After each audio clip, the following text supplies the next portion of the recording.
Hi guys, Mark here for KetoKitchenCollection.com, and the video today is the top 5 keto rules for how to start a successful keto diet. Let's dive straight into it. So, rule number 1 is eat no more than 20 grams of carbohydrates per day.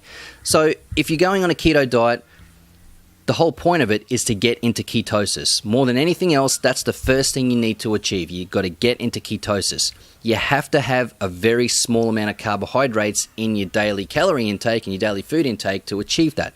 So don't go above 20 grams of carbohydrates per day. That will get you into ketosis in about, say, 4 or 5 days, and you should be well into ketosis, okay? After a couple of weeks, make sure that you're in ketosis and that you're comfortable with ketosis. Then you can start moving around the amount of carbs you have. Some people will find that they can have a lot more. Some people will find they have to stick it around 20 grams a day. For me, if I go up to about 30 grams a day, I start to get carb cravings and it's not fun. So you'll just have to test from that point out. But to start with, 20 grams of carbohydrates per day to get you into ketosis before you focus on anything else. So, rule number 2. Learn what the keto-approved foods are so that you don't stuff up your keto diet. There are some cases where you'll find that you're eating a food on the keto diet, and I've done this before, not realizing that there are carbs in it. When I started out on the keto diet, I used to eat a reasonable amount of sausages. In the morning, I'd have scrambled eggs and sausages, and I always thought that sausages were perfectly fine keto food. It's meat, right? Well, not exactly. I mean, it's a bit up in the air exactly what is in a lot of sausages, but I thought they were essentially carb-free, but while some of them are, some of them aren't. For some inexplicable reason, they've got carbohydrates in them, sometimes quite a lot of carbohydrates in them. So make sure you read the labels, make sure you research some foods online. If you want an excellent source of what foods are keto approved, I've got a keto superfoods guide that you can download for free from my website. You don't even need an email for it, and the link will be in the information section below for you guys. So make sure you know what the keto approved foods are so you don't bust through those that 20 gram carbohydrate limit per day. Okay, rule number 3, know the correct macro ratios and stick to them. So what I'm talking about there are the macronutrients of fat and protein, which is what we need to get on our daily food intake, and we want to exclude carbohydrates. So when we focus on fat and protein, you want 75% of your calories coming from fat and 25% of your calories coming from protein.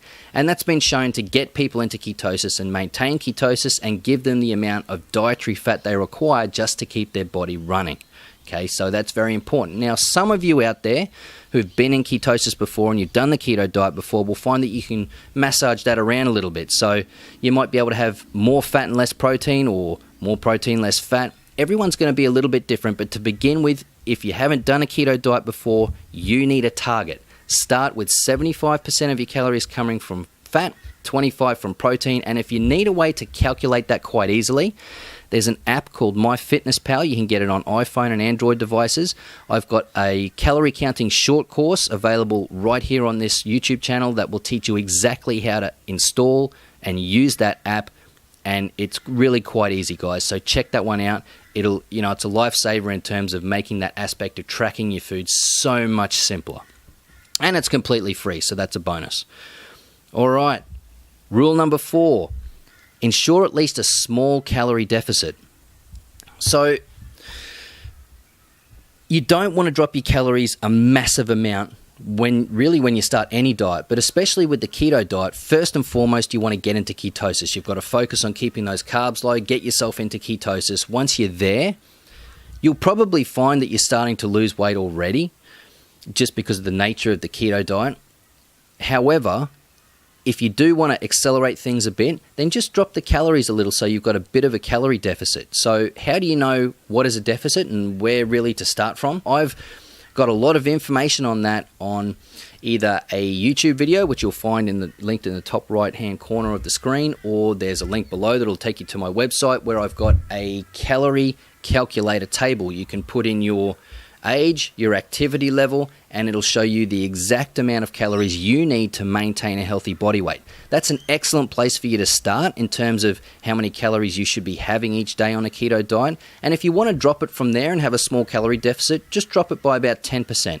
So if the table tells you that you should start on 2,000 calories a day, just drop it down 10% to 1,800 calories a day. It's that simple, guys. And if you need to count your calories, again, use the app, the MyFitnessPal app. It makes it so simple and easy. And again, I've got the calorie counting short course right here on this YouTube channel. It'll teach you how to do that. Number 5, supplement for health. Now, again, I've got a video on this. You'll find it linked in the top right-hand corner of the screen. But just to cover off a few things here, when you're on a keto diet, there are things that are missing that you used to get from your carb-filled foods, or things that the carbs would actually help your body to do that you miss out on to some degree when you're in ketosis and on a keto diet. So first of all, you need to supplement with electrolytes. They're extremely important to just keeping your body functioning normally. So you can get a electrolyte drink recipe. Again, I've got a video on it. I'll link it up on the right there or down in the information section below. It's a cheap, easy, homemade keto electrolyte super boost drink recipe. Supplement with electrolytes. That'll go a long way to keeping you fit and healthy while you're on a keto diet. Also fiber. There's not a lot of fiber in the keto diet, so I tend to use psyllium husk or psyllium husk powder, the non-flavored ones, and also fish oil. Make sure you get some fish oil into you. I just use the little capsules. It's great to get the omega-3 fish oils, unless of course you're eating a lot of fish on the keto diet, which is perfectly acceptable. So guys, those are the 5 top keto rules for how to start a keto diet. Number 1, eat no more than 20 grams of carbohydrates per day. Number 2, learn what the keto approved foods are so that you don't stuff up your keto diet. Number 3, know the correct macronutrient ratios and stick to them closely, at least to start with. So that's 75% of your calories coming from fats and 25% of your calories coming from protein.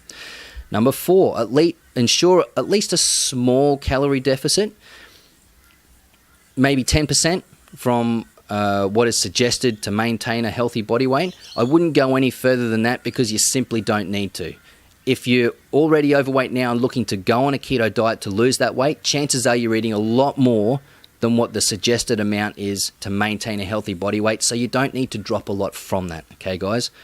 And number 5, supplement for health, extremely important. So if you guys have any other suggestions for people who are new to the keto diet and what they should do to get started and have a successful outcome to it for their weight loss, please post it in the comments section below. If you got some value from this video, please like, share, and subscribe, and I'll see you guys on the next one.